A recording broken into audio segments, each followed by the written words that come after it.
मंत्री सुभाष फळदेसाई हांणी कावरे वाठारातल्या एका महिला कारागिरान स्वतःच्या हातांनी तयार केल्ली ओढलायणी फुलां आणि बुके पळोवन तिचेर तोखणाई केली.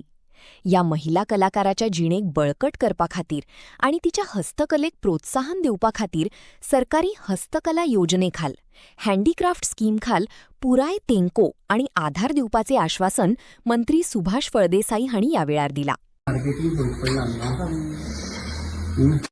आयज आमी आसात तो गांव कावरे, म्हजो ओरिजिनल गांव ज्या गांवान भितर म्हजो जन्म जालो आनी त्या गांवान भितर आयज हँडीक्राफ्ट ह्या आमच्या गव्हर्नमेंट एजन्सीच्या तर्फे हे हँडीक्राफ्टांतल्यान बरे तरेन आर्टिफिशियल फ्लावर बुकेज तयार केल्ले आसात. खूप खूप अभिनंदन करता. विधी आमचे सरपंच तांच्या नेतृत्वाखाली आमच्या सगळ्या महिला भगिनी आयल्यो आणि तांणी सुंदर अशे हे एक्झिबीट केल्ले आसात. हे तांचे टॅलंट, हे तांची क्रिएटिव्हिटी म्हाका दिसता निश्चितच आमच्या ग्रामीण भागात रोजगार दिवपाचे उपयुक्त ठरतले आणि हाचे फुडें वचून तांचे मार्केटिंग करपाचें, तांचे व्हॅल्यू एडिशन करपाचें आणि एक नॅशनल लेवलाचेर तांचे एक्झिबिशन भरोवपाची जबाबदारी आमची जावन आसा. हांव सरकारा कडेन तांचे हे सगळो उपक्रम आसा तो मांडटलो आणि तांकां सरकारान मदत करची आणि तातूंतल्यान तांचो धंदो तांचे घरा कडलें काम करूनय तांकां एक आपल्या कुटुंबाक कितें तरी कमोवन दिवपाची शक्ती निर्माण करतले.